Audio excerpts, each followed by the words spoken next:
So we're starting off down on our fronts today. We're going to draw the knees as wide as the mat, keeping your big toes together. We draw the bolster just out in front of us, and then we walk the hands forward until the chest relaxes onto the bolster. We'd like the knees to be directly underneath your hips. Your chin can either plant down and face forwards, or it can rest onto your forehead can rest onto the bolster and face downwards. Begin to find variation of this pose that you find comfortable.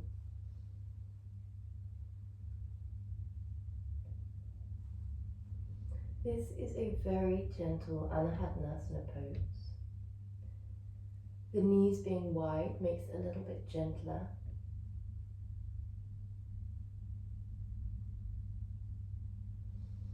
If you do want to make it a little bit more intense, you could draw your knees together for a deeper compression through the lumbar spine. The bolster makes it a lot gentler. Usually in our melting heart pose, we would have the ground and the chest in direct contact, and we're melting completely down into the floor, so much so that the lumbar spine feels this really deep compression. But we're just wanting to build up to intensity here, so we're just taking a few poses that are a little bit more on the gentle side.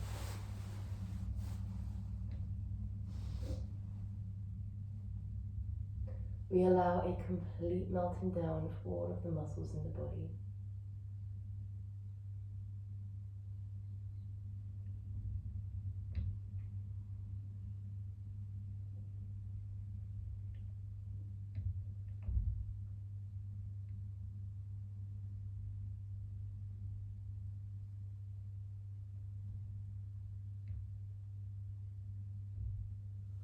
We're not only working through the lumbar spine here, but we're also deeply opening through the armpits and shoulders. Each yin pose relates to a different meridian within the body, and each meridian relates to a different emotion, a different internal organ. So here, for example, we're targeting in the lower back the urinary bladder meridian, which relates to feelings of fear, and the heart and lung meridians in the armpits, chest and shoulders, which relate to feelings of love and freedom. The meridians are thought to relate to both positive and negative emotions. If you could picture the emotions on a scale or on a spectrum, it's thought that when we have blockages in our emotional body, our energetic body, our physical body, or our mind, these tensions and blocks can mean that we start to feel certain emotions in excess or lack. So what we're doing in yin is allowing ourselves to work with this deep meridian body that runs through the yin tissue of our body, to release away tension, to shine a spotlight on what we're holding and where.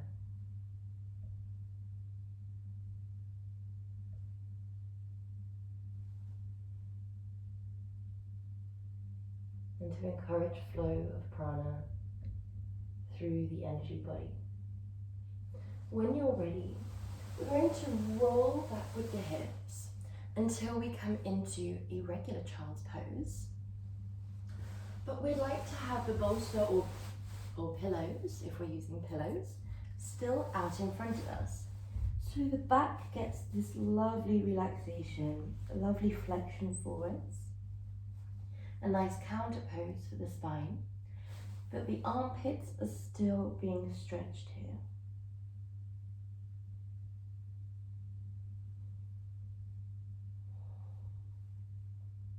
In yin, we allow all of the muscles in the body to completely switch off.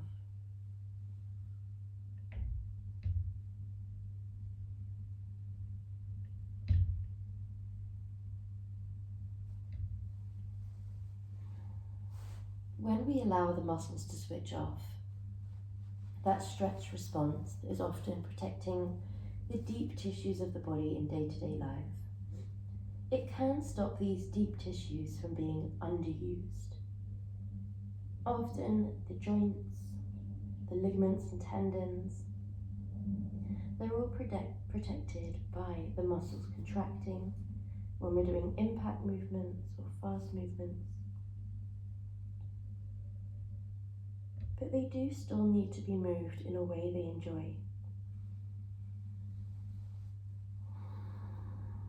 And it's thought that these long, still holds, stillness and slowness when we do move, is what these deep parts of the self enjoy.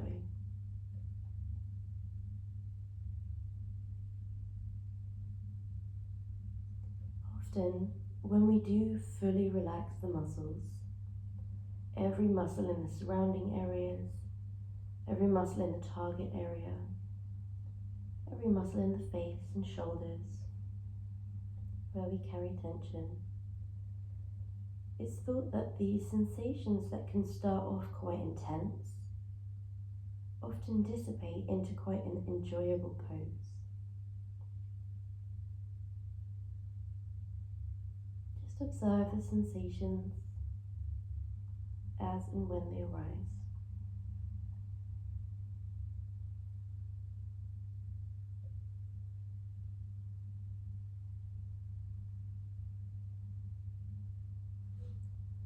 When we work with the deeper parts of the body, such as the joints, the ligaments, the tendons, the bones, we do hold the poses for a longer amount of time. And whilst we are improving the range of motion, we're improving the elasticity of the fascia, the length and strength of the connective tissue, we are, as a secondary effect, also benefiting the flexibility of the muscles as we release tension from these areas as well. So overall, a yin practice is amazing for your body as long as the poses themselves feel right for you in the moment. The intensity, we'd like to be at around a 7 out of 10. We don't want the intensity to be so much that it's distracting and all we can think about is when it will be over. But we don't want the intensity to be so gentle that the mind freely daydreams and drifts and wanders away. Yin is a meditative practice. Each pose allows us to fall deeper into our meditation, and we want the sensations to serve as a focal point. When you're feeling ready, we slowly peel up into our nice, tall, upright position. From here, we're going to take our toes, which are shining upwards at the moment. We're going to tuck them underneath your body, like so. So we come back up into this nice, tall, kneeling position. We relax the shoulders down and away from your ears. And when we're in an upright position in yin, you don't need to have this lovely straight spine stacked. We don't need pelvis directly underneath the heart space. You can just relax into it in a way that feels right for you. We don't need the activation of the core and pelvic floor. We can just allow everything to soften. Once we have softened, we allow that softness to travel through every muscle in the body, including the toes. It's normal for your body to resist the pose at the start, using the muscles to resist gravity, but we want to surrender over time. So wherever we can, we introduce that softness, we map through the body within our mind, just observing where we can release down.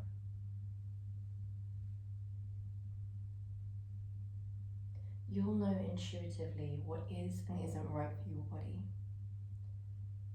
So Sometimes we come into a pose and you know that you don't want to relax down there, and that's absolutely fine. That's when we make adjustments, such as coming forwards into more of a child's pose, kneel. But we're only here for one more breath. Whilst we spend minutes at a time in most of our yin poses, this one in particular can be really intense, so we don't spend as long here at the start. When you're feeling ready, untuck your feet and move them round to the side. Now we can use the arms whenever we need to monitor where the legs are or to move a part of the body that's just worked. So we're going to draw the legs wide here.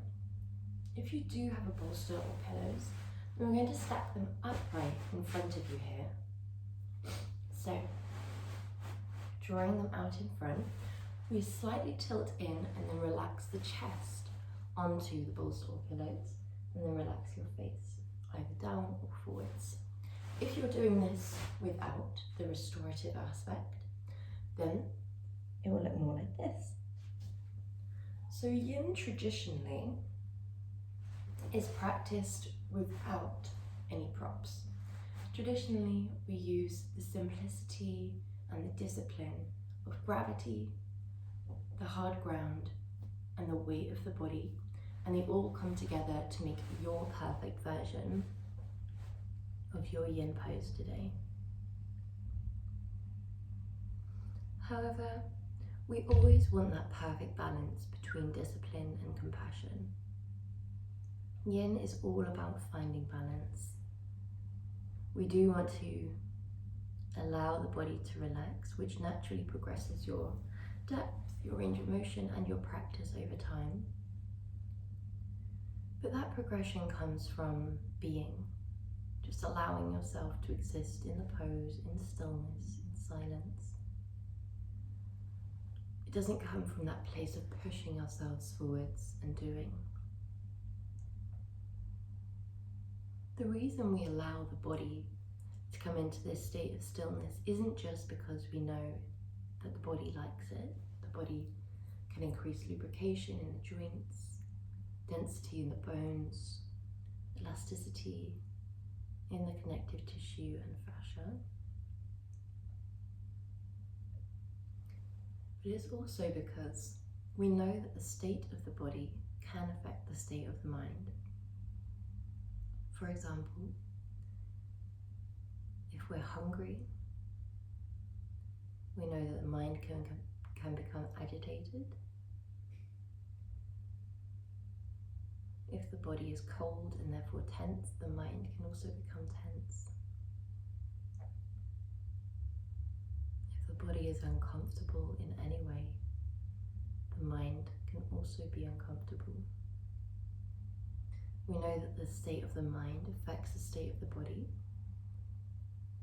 There is a lot of research into how if we carry tension within our mind, that tension can begin to lay in the body, particularly in certain areas that we often target in yin, like the shoulders, the back, the hips.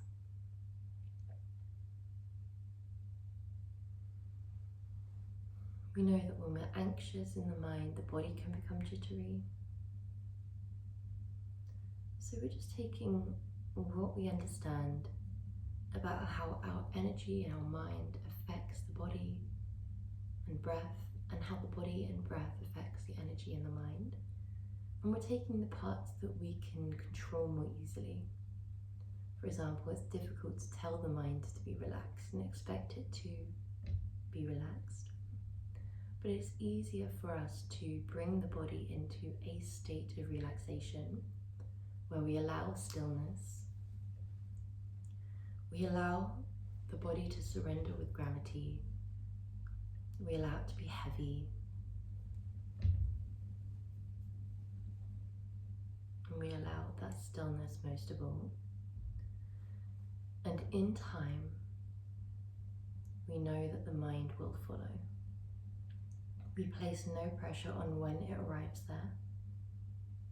We just trust that the two are connected And in time, the brain will become more relaxed because the body is still and relaxed. The breath can help as well, but because yin is about being rather than doing, we don't force the breath into a specific pattern, we just allow the breath to be exactly as it is, but the relaxation of the muscles in the torso and the slowness and meditative aspects of the present moment often allow the breath to come into more of a full belly breath. It might reach all the way up to the top corners of the shoulders, all the way down to the depths of the two corners of the pelvis. Essentially, we just have an awareness of our breath. We allow it to be natural, but the relaxation of the torso creates space for a deep, natural breath. All these things combined also relax through the nervous system. So eventually we shift more into that state of rest and digest as the parasympathetic nervous system begins to turn on. This in turn will also calm the mind. So bit by bit, moment by moment, the mind and the energetic state transition more and more into a yin-like essence. A fast transition can be uncomfortable, which is often why at the start of the practice, placing the body in this stillness, this silence around you can feel really uncomfortable. That changing state is often met with resistance. But this slow changing of state throughout the session gradually happens. We begin to look inwards more than we look outwards. We begin to watch the present more than we wander back or forwards in the mind. And we begin to step more into the state of the observer rather than allowing the ego, the identity, the animal brain, all these different parts of ourselves to take the driver's seat. It's thought that in most conversations, all different parts of yourselves are active. So I often visualize all these different parts of my brain, of myself, driving a car. My higher self, my consciousness or awareness might be in the back seat in day-to-day life, whilst the ego, the identity, the mask, everything else runs the show, chooses the directions. What we do in meditation or meditative practices like yin is we allow all these other parts of the selves to step into the back seat and become silent passengers. We allow observation or awareness or consciousness to step into the front seat and begin to drive. If anyone else pipes up with a thought, we just observe it. We don't respond, we don't react, we don't decide, we don't have to do anything at all. We just give ourselves this permission to exist.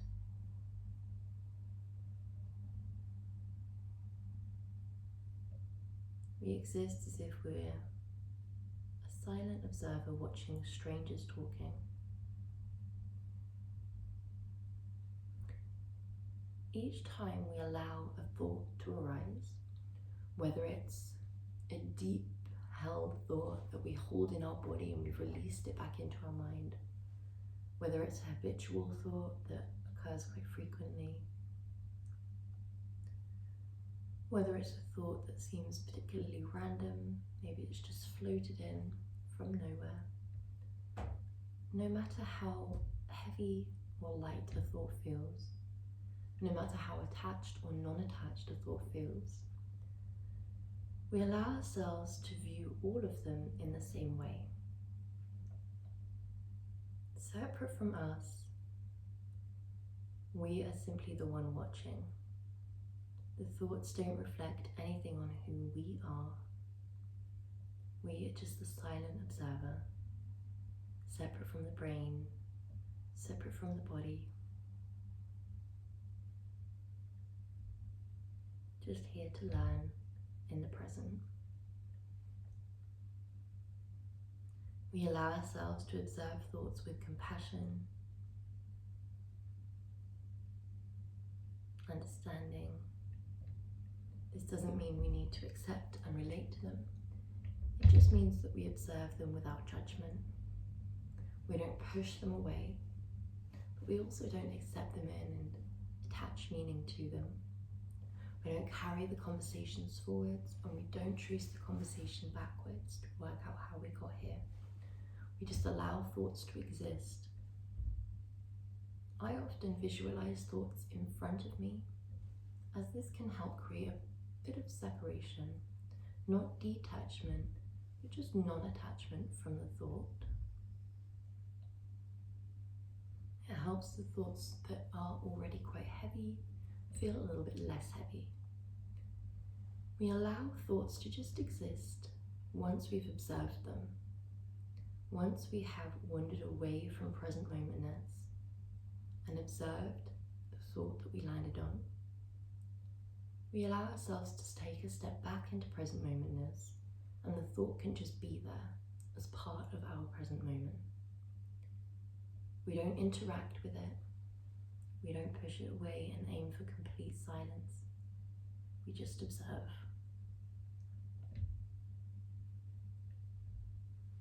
We allow ourselves to observe it for as long as feels right for you, before returning to a different element of your present moment, such as the breath or the sensations that you feel.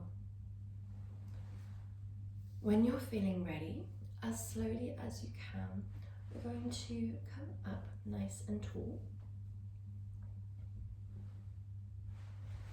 We're going to move the bolster to one side. We're going to swoop the legs round.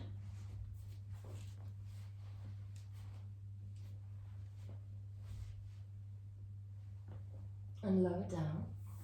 So this is both a counter pose and a pose in and of itself. So we're going to relax the elbows underneath the shoulders.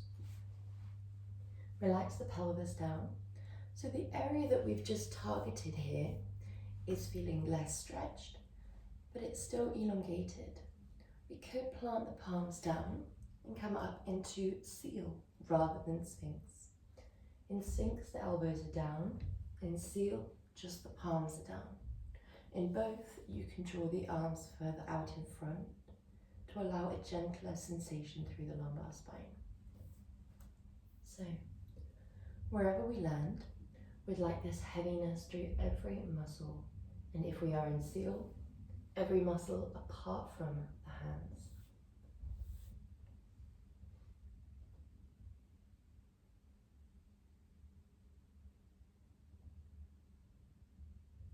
It's up to you which parts of the body you allow to fall into that yin-like state.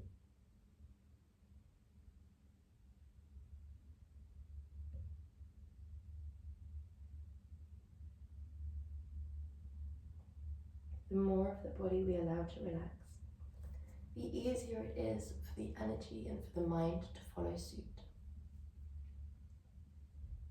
It's thought that when the body is on the go all the time, when the mind is constantly active and doing, deciding, responding, reacting, that we can just become progressively wired, progressively yang, which can lead to burnout. So in yin, you might notice throughout the course of the class, you might start off similarly to how the poses themselves start off feeling really uncomfortable, quite unfamiliar, and then they become quite enjoyable, and you don't really want to leave the pose. The same can be said for that silence and that stillness within yin. At the start, it can often feel really loud, like something that we have to fill. The silence can feel uncomfortable. The stillness can often feel unproductive, but it's often one of the most productive things that we can do for our body, for our mind, for our energy. When you notice little temptations like tapping coming in, that restlessness, that yang energy in the body, just observe it without allowing yourself to physically respond unless necessary. That stillness refers to those small movements and the complete relaxation of the muscles. We don't need to commit to stillness if the pose doesn't feel right for you. But we do always commit to stillness as long as the pose is feeling right. To give the mind, the energy, the nerve system, all these other parts of ourselves that chance to fall into a similar state of yin.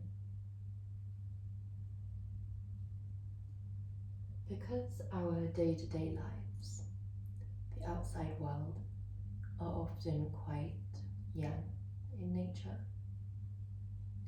we don't really need to worry about the opposite of burnout happening, becoming too yin, too zen.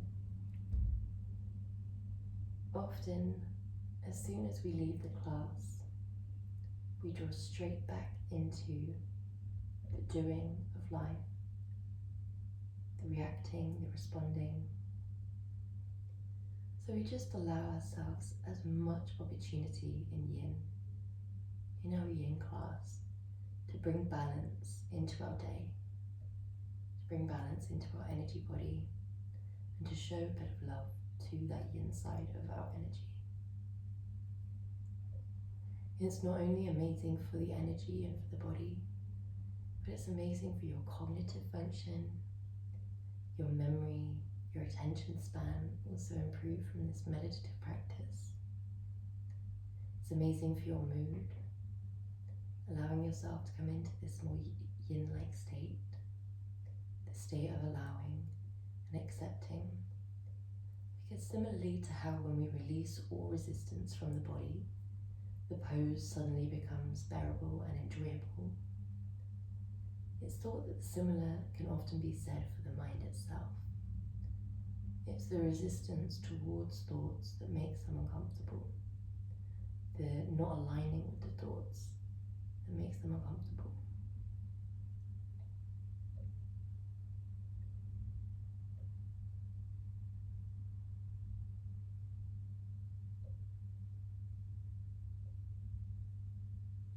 When you're feeling ready, as slowly as you can, going to walk the hands up and come into a pose on our back.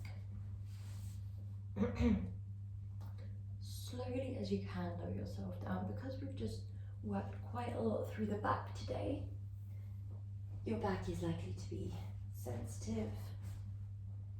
Untuck the tailbone a little bit, so just elongate through the spine.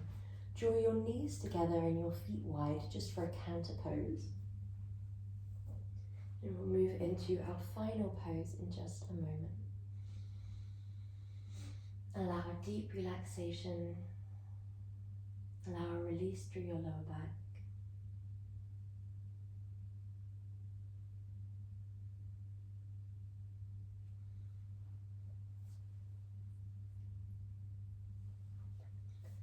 In yin, when we allow ourselves to tap into these different meridians that relate to different emotions,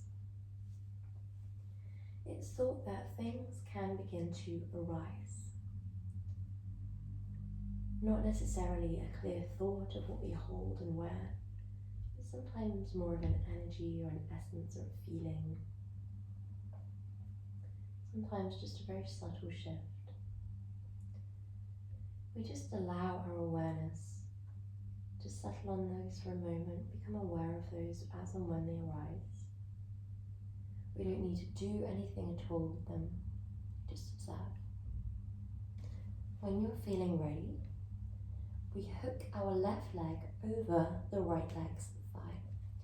So this is like a reclined butterfly pose, swan pose. So rather than taking that face down intense one, we're just allowing this to be more of a relaxing, releasing pose. You might relax your arms down on your person, down by your side, or you could draw them back if you prefer into a little frame for your head. So in today's practice, we worked a lot with the lower back, which is thought to relate to feelings of fear. We've also worked a lot with the armpits, chest, which relates to feelings of freedom and happiness within the heart and lung meridian.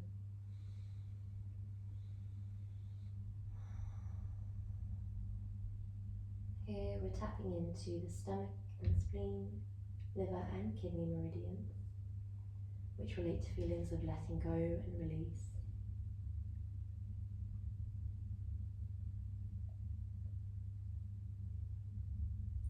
Yin is often like shining a spotlight on what we hold, shining a spotlight on our thoughts, both habitual and completely random. And it's thought that everything we think, everything we feel, and everything we do comes from a place of either love or fear.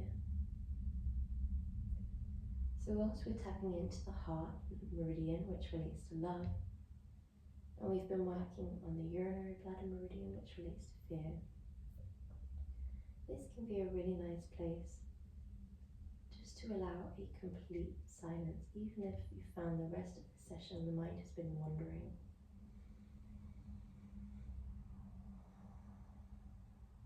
Just allow that stillness. And then actually imagine a spotlight, like you're holding a torch.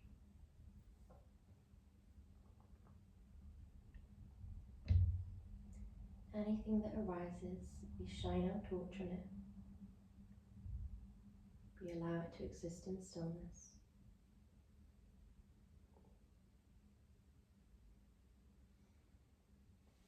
Maintain this visualization as we swap sides.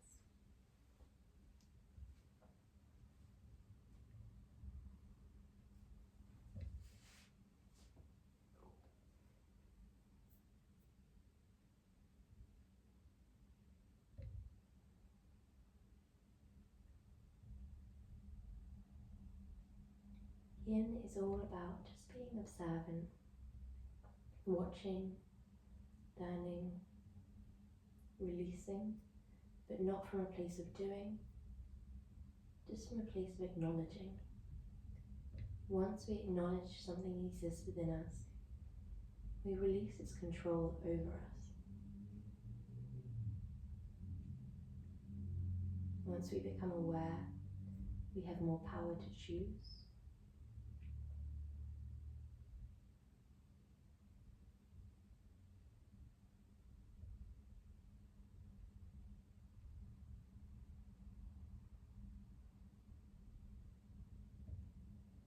It's thought that we hold a lot of tension in the superficial and deep layers of the body.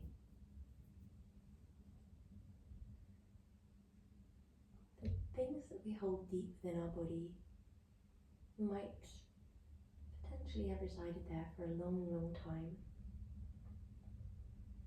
So we just allow ourselves as much compassion to the things that arise as we would show to a younger self.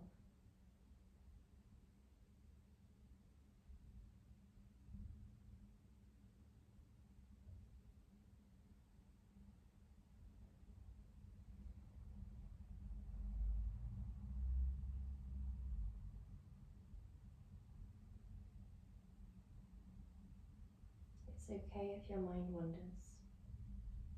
It's completely normal. But once we become aware that we've wandered away from present, we return to it. We observe where the mind wandered to and allow that thought to be part of your present moment. We allow it to exist in stillness without reacting, without responding. When you're ready, we send both legs long.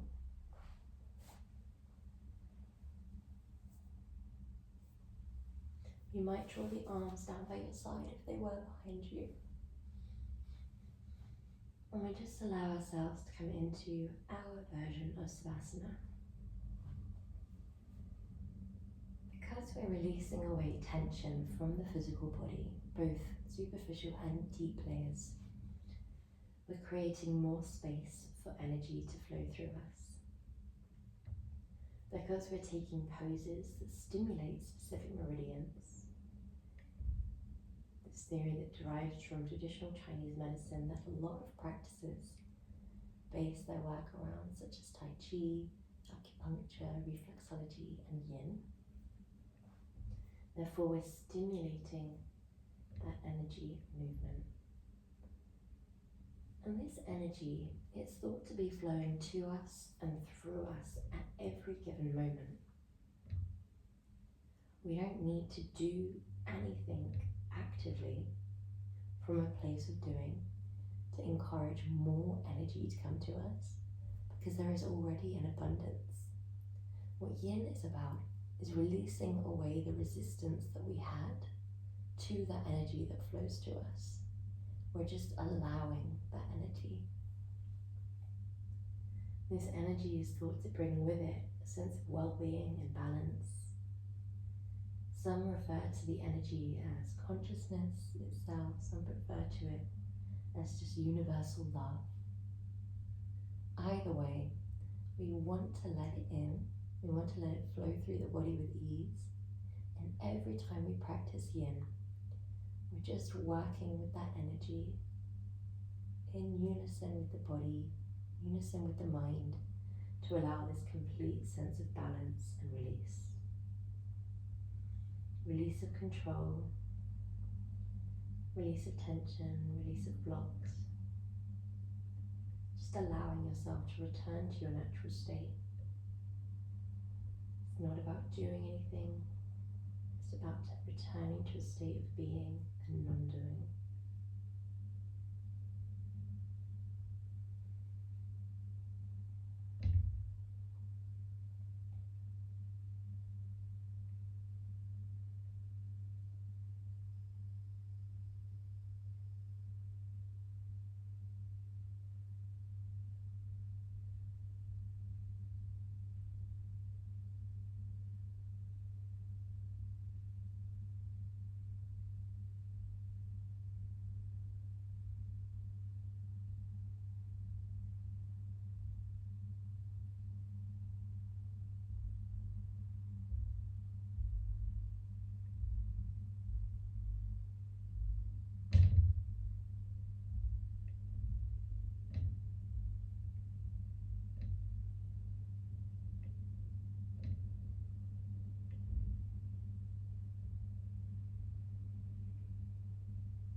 When you're feeling ready, as slowly as you can, bring movement into your toes and into your fingertips,